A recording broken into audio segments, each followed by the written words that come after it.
16:36 marca el reloj y una temperatura exterior que debe estar más o menos ya en los 33, 34, 35 grados. Daniel nos puede contar un poco más, viene desde el exterior. ¿Cómo estás, Daniel? Bienvenido. Hola, Matías, un gusto estar acá nuevamente en el 30 de ayuda y sí, la verdad es que la temperatura afuera está brava la cosa, así que harta agüita, cuidarse, estar a la sombra. Yo la verdad voy caminando por aquí por el centro de San Javier y claro, o sea, buscando siempre el lado, buscando el lado con la sombra.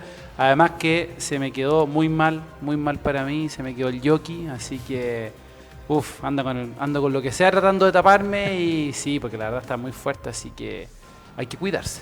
Sí, hay que cuidarse, usar protector solar y bueno, no exponerse cuando es innecesario. Bueno, mucha gente igual con este calor quiere ir por un helado, refrescarse. Claro. Nosotros acá vamos a refrescarnos, pero con lo que es materia de herencia. ¿Cómo se procede ante este trámite, ¿no? que se tiene que efectuar muchas veces tras el fallecimiento de una persona?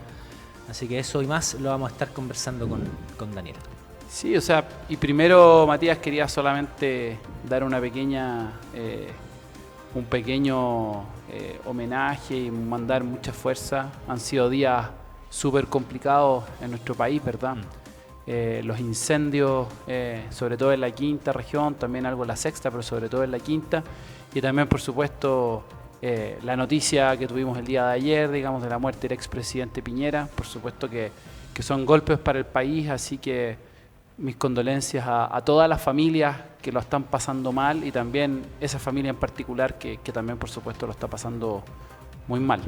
Esperemos que no se pierda el foco también de lo ocurrido en la zona de Valparaíso. Bueno, sabemos que por la magnitud de la noticia, un expresidente y la manera trágica en la que fue este accidente, probablemente va a estar en la agenda informativa por los próximos días. Pero igual, idealmente no olvidarse de esta tragedia ocurrida recientemente en Valparaíso y también en algunas partes que quizás acá no se han registrado muchas viviendas, no ha sido tan intenso como las más de 8.000 hectáreas consumidas en la quinta región. Sí. Bueno, sabemos que ya han empezado campañas en distintos municipios, distintas organizaciones para lo que es ponerse de pie en este sector de la quinta región de nuestro país. Entremos en materia. Herencia. ¿Qué es lo que podemos definir como una herencia y cómo se distribuye esta herencia cuando fallece una persona? Bueno, la herencia o la masa hereditaria, la herencia son los bienes que deja una persona al momento de su fallecimiento, ¿verdad? Y entonces aquí es donde tenemos que separar dos situaciones, Matías, que son bien importantes. Primero, ¿qué pasa cuando una persona fallece y tenía un testamento? ¿Y qué pasa cuando fallece y no tenía un testamento? Y esa es la primera pregunta que tenemos que hacernos, si es que existía o no un testamento. Si es que usted no tenía testamento, entonces no se preocupe, porque la ley hizo un testamento por usted, ¿ya? Hay una manera, digamos, de repartir los bienes, ¿ya?, al momento del fallecimiento de una persona y que está establecido en la ley. Es decir, si nosotros a través de un testamento podemos modificar en parte, ojo, en parte, este testamento que nos entrega la ley, pero si es que usted fallece sin testamento, entonces la disposición de sus bienes va a ser tal como la ley lo señala, ¿ya?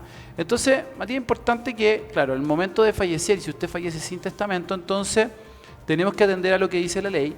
Y lo primero que dice la ley es que las personas que se van a quedar con los bienes de la persona al momento de fallecer son su cónyuge sobreviviente, es decir, el marido o la mujer, ¿verdad?, de la persona. Ojo, para las personas que están casadas o que tienen un acuerdo de unión civil, es decir, si que usted simplemente vivía con una persona, en principio no tiene este derecho. Se ha tratado de ir regulando después con el tiempo, pero por ahí digamos que es tan importante el hecho del matrimonio o de la unión civil, en definitiva, de formalizar el vínculo, digamos, que tienen las personas. Entonces, eso por una parte. Y también, por otra parte, por supuesto, los hijos, ¿ya?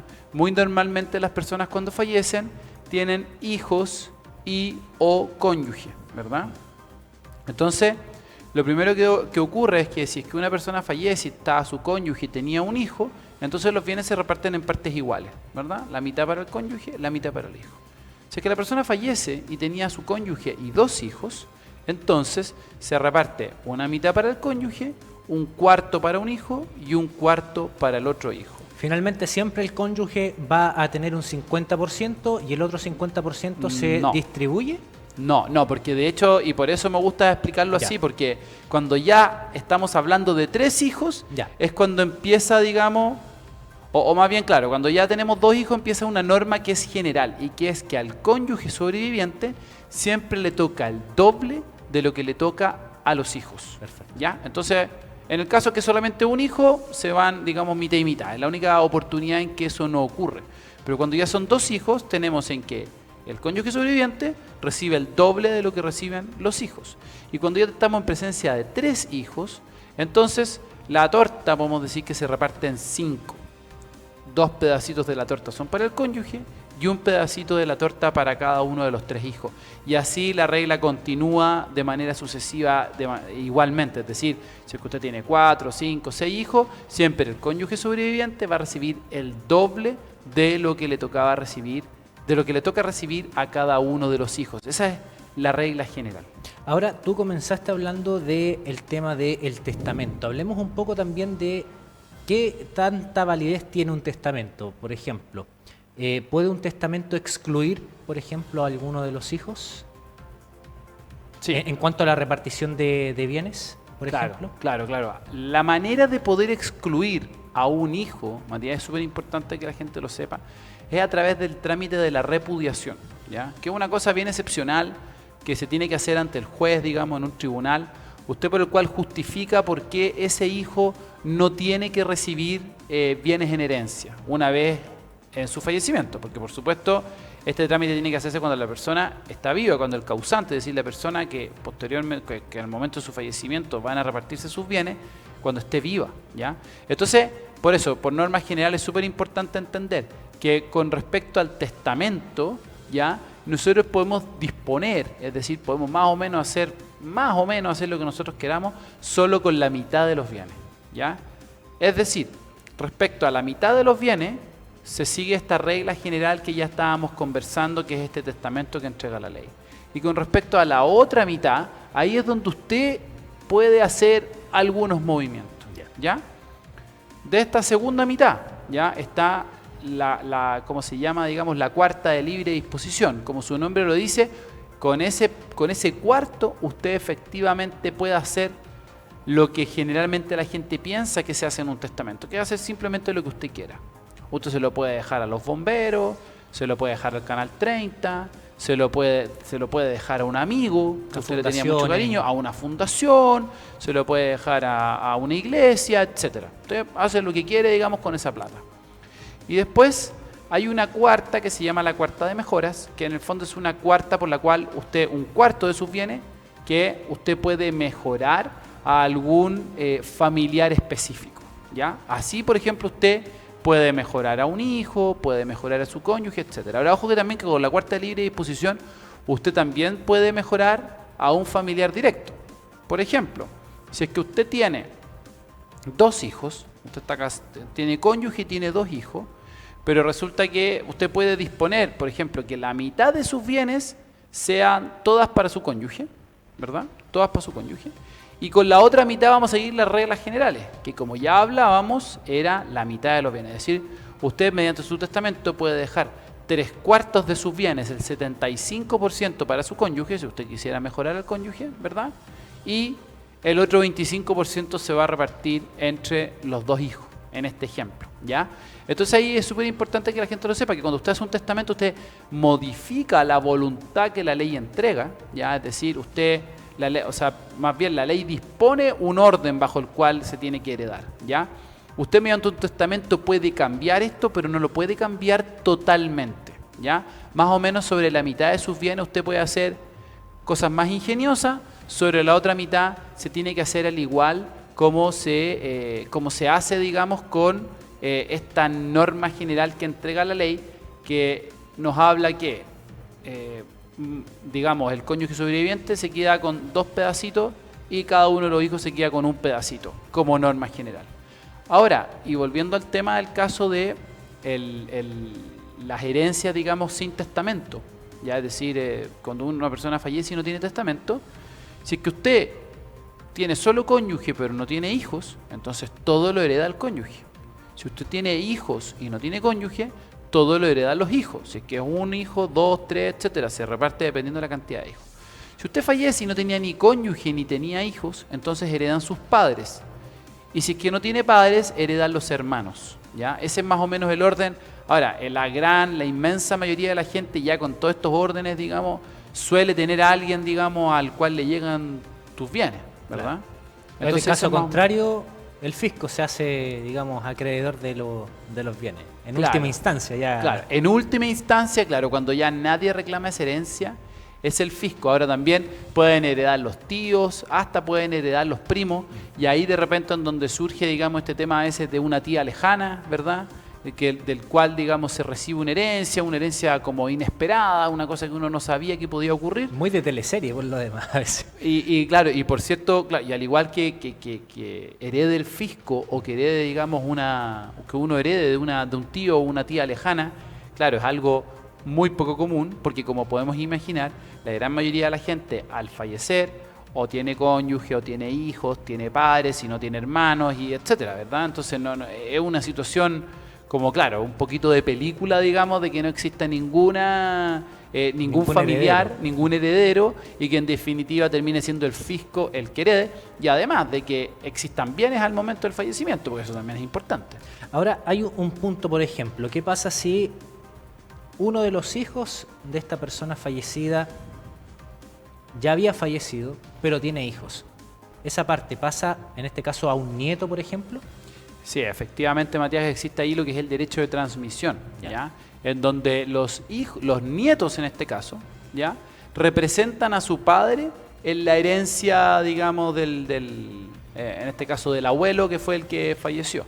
Y es así como a veces tenemos estos casos en los que, y que muchas veces se ponen un poquito enredados, cuando uno de los hermanos, digamos, porque generalmente esto se plantea desde la perspectiva de los hermanos, ¿verdad?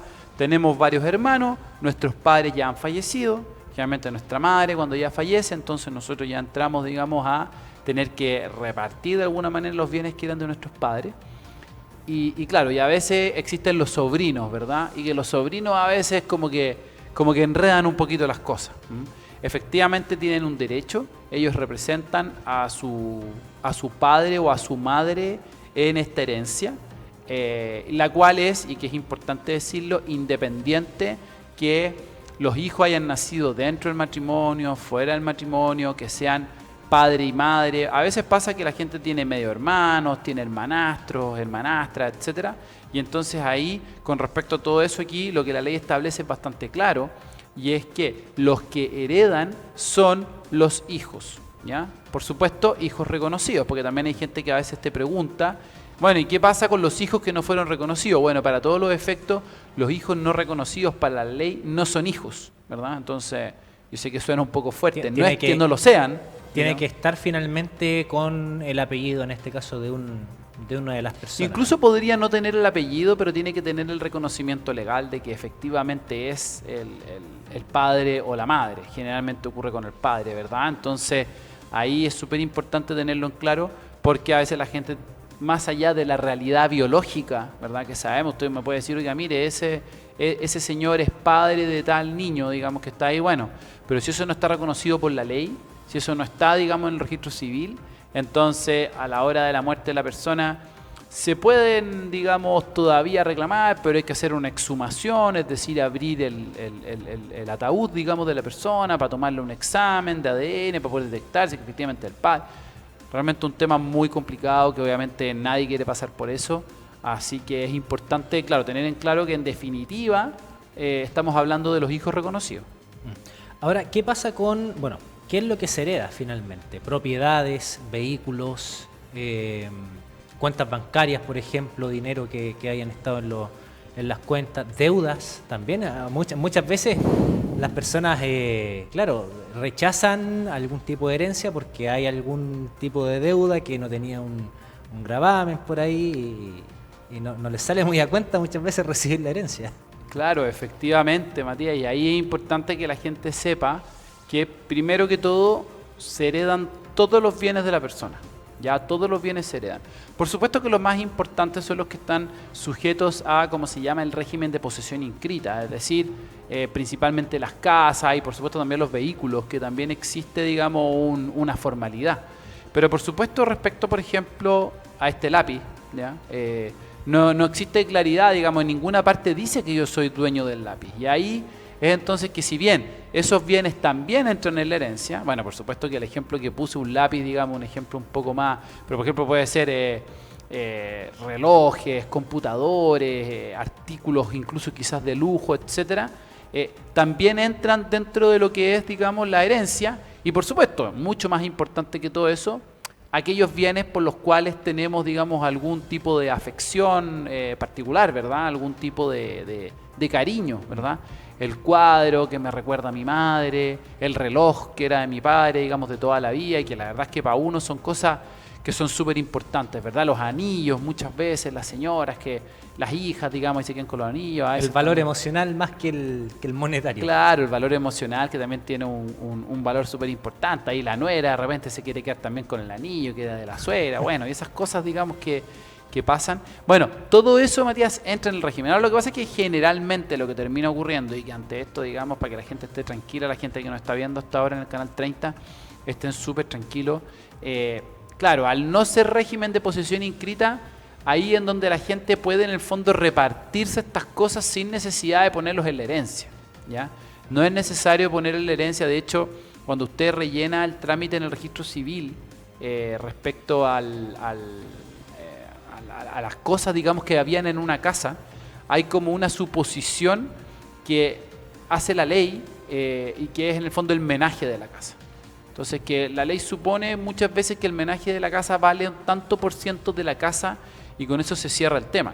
Muchas veces la gente simplemente lo que hace es excluir esa suposición y los bienes muebles, es decir, o sea, más bien lo que no sean casas, lo que no sean vehículos, y bueno, quién sabe, otro tipo de vehículos como lanchas, motocicletas, etcétera. Bueno, todas esas cosas, digamos, entran en la posesión efectiva, que se llama de manera mucho más formal. Y todos los demás bienes que no están en régimen de posesión inscrita o que no tienen ningún tipo de mayor formalidad a los ojos de la ley, entonces simplemente la gente se los reparte, ¿verdad? Y en eso en general no hay tanto problema, así que no es tan complicado que la gente lo pueda hacer de esa manera. Ahora también Matías, respecto a tu pregunta con el tema de las deudas. Bueno, ¿y qué pasa con las deudas? Bueno, lamentablemente las deudas persiguen a las personas hasta incluso después de su muerte, ¿ya? No porque usted... Hay muchos, por ejemplo, créditos, ¿ya?, que tienen seguros por los cuales al momento de su fallecimiento el crédito, es decir, esta deuda, porque al final un crédito es una deuda, ¿verdad?, un préstamo, se paga de manera automática. Pero hay muchas de estas deudas que no se pagan de manera automática. Entonces, bueno, los acreedores, es decir, las personas a las cuales uno les debe en vida, después también tienen derecho a cobrarse cuando la persona fallece con los bienes que deja la persona. Y ahí es donde es súper importante que la familia, al ver, digamos, que hay una persona que tiene, digamos, que falleció y que tenía deudas, pero que también tenía bienes, y usted en verdad no está muy claro, aceptar la herencia con el beneficio de inventario, ¿ya? El beneficio de inventario es una, digamos, una regalía, una posibilidad que nos entrega la ley a las personas que heredan, para que en el fondo digan que yo recibo bienes solamente hasta, o sea, yo solamente me hago cargo de las deudas solo hasta que los bienes del causante, de la persona que falleció, puedan hacerse cargo de esas deudas, ¿verdad? Eso es lo que significa, ¿ya? Entonces, así usted se asegura que ningún tipo de deuda que pueda venir por parte del causante, es decir, de la persona que falleció, nosotros tengamos que hacernos cargo de eso, sino que solamente, en el fondo, nos vamos a quedar con los bienes, ¿ya?, que puedan quedar después del pago de las deudas, ¿ya? Si es que después del pago de las deudas no queda ningún bien, bueno, no hay nada, digamos, para repartir. Pero después del pago de las deudas puede ser de que queden bienes para repartir, ¿verdad? Y en ese caso entonces nos vamos a quedar con esos bienes como herederos. Perfecto. Ahora, mira, nos comentaba María Inés Valdés Poblete. Vamos a reiterar porque esto ya lo comentó, de hecho, Daniel en su respuesta. ¿Qué ocurría cuando no hay hijos? Nos pregunta. En el caso de la herencia, cuando no hay hijos, ¿qué ocurre con los bienes? Bueno, cuando no hay hijos, el 100% de los bienes pasa al cónyuge sobreviviente, es decir, al marido o la mujer, ¿ya? O digamos la persona con la cual se haya hecho este acuerdo de unión civil, ¿ya? Si es que tampoco usted estaba casado, puede ser que usted estaba en pareja, qué sé yo, pero no estaba casado ni estaba ni con ninguna formalidad, entonces los bienes pasan a los padres, ¿verdad? Esto podría hacerse perfectamente en el caso de una persona joven que pueda fallecer, que fallece sin hijo, que falleció sin ningún tipo de formalidad, en algún tipo de relación sentimental, amorosa que pueda haber tenido. Lo que pasa es que muchas veces con las personas jóvenes hay pocos bienes también, por otro lado, ¿verdad? Obviamente es raro que hayan casas, etcétera. Y por supuesto, adherido, digamos, al dolor extra que causa el fallecimiento de una persona joven. Pero en ese tipo de situaciones esto puede ocurrir, ¿verdad? Entonces, si es que no hay cónyuge, entonces heredan los padres. Y no habiendo padres tampoco ya heredan los hermanos. Y después ya tampoco habiendo hermanos, bueno, ahí ya los tíos y qué sé yo, pero en general ahí ya el tema generalmente ya queda cerrado. Perfecto. Bueno, esperamos que a María le haya servido la respuesta, pero finalmente es, si no hay hijos, en este caso, cónyuge, en el caso de haber estado casados o acuerdo de unión civil. Si no es así, se sigue a los padres, pero se busca a alguien finalmente dentro del árbol genealógico para que reciba la herencia. Hay que decir que como regla general, si es que no hay nadie para heredar, el fisco se hace cargo, pero realmente son muy pocas las ocasiones en las cuales el fisco finalmente se hereda los bienes. Y lo otro que es súper importante para tenerlo claro, es que los hijos están en el mismo lugar que el cónyuge. ¿Ya? Es decir, no es que el cónyuge, si hay cónyuge sobreviviente, los hijos no reciben, o si es que si hay hijo, el cónyuge no recibe. No, reciben juntos. El cónyuge recibe el doble de lo que recibe cada uno de los hijos, salvo que haya un solo hijo y en ese caso, miti, se van a media. Perfecto. Bueno, eso es parte al menos de lo que nos comenta Daniel Schmidt a esta hora de la tarde. Estamos culminando nuestro espacio. Está el tema también de la posesión efectiva, ¿no? Que eso finalmente es un trámite que se lleva a cabo antes de lo que es el tema de cómo repartir los bienes. Claro. La posesión efectiva es un trámite administrativo por el cual digamos los herederos, ¿ya? Porque uno no es correcto decir la familia, pues la gran mayoría de las veces la familia, pero los herederos, algunos de los herederos declara quiénes son los herederos, ¿ya? ¿Quiénes son los herederos? Y declara cuáles son los bienes que han quedado al momento del fallecimiento del causante, de la persona que fallece, ¿verdad? Y entonces ahí se inicia un trámite que antiguamente necesariamente tenía que llevarse en tribunales de justicia. Hoy en día, si es que la cosa no está tan enredada, basta con este trámite administrativo que se lleva ante el registro civil, para el cual no se necesita abogado, pero muchas veces, claro, al final del día es necesario el abogado. ¿Por qué? Porque la gente, digamos, se enreda, digamos, con el tema, etcétera. Muchas veces quizás sí, es bueno tener la asesoría de alguna persona que sepa. En el caso de tramitar la herencia, por ejemplo, ¿es recurrente tener a un abogado, por ejemplo? Muchas veces la gente lo busca, pero es importante que la gente sepa que no es totalmente necesario. También hay otro tipo de profesionales que saben cómo poder hacerlo. Y también, bueno, cualquier persona lo puede hacer. Acá no es necesario tener un título. No es así como, por ejemplo, ir a un juicio. Cuando usted va a un juicio en tribunales de justicia, es necesario que haya un abogado de por medio. Pero acá cuando usted está haciendo su trámite de herencia, no es necesario que haya un abogado, salvo que sea podemos llamarlo herencia complicada. Cuando estamos hablando de una herencia muy complicada, bueno, ahí sí, digamos, dependiendo de los casos, etcétera. Pero cuando estamos solamente con la posesión efectiva, simplemente para hacer la posesión efectiva no es necesaria la asistencia de un abogado, pero ahí va a depender un poco que dentro de los herederos haya alguien ahí más o menos que se pueda manejar con el tema. Claro. Daniel, muchas gracias por este segmento acá en el 30 Te Ayuda. Nos estamos viendo la próxima semana. Muchas gracias por la invitación, un gusto estar aquí con los amigos del Canal 30. Bueno, nosotros comenzamos a despedir nuestro espacio. Gracias a toda la gente que nos visualiza a través de las pantallas de Canal 30. Nos vemos ya el día viernes con un nuevo capítulo en vivo del 30 Te Ayuda. Que esté muy bien. Chao, chao.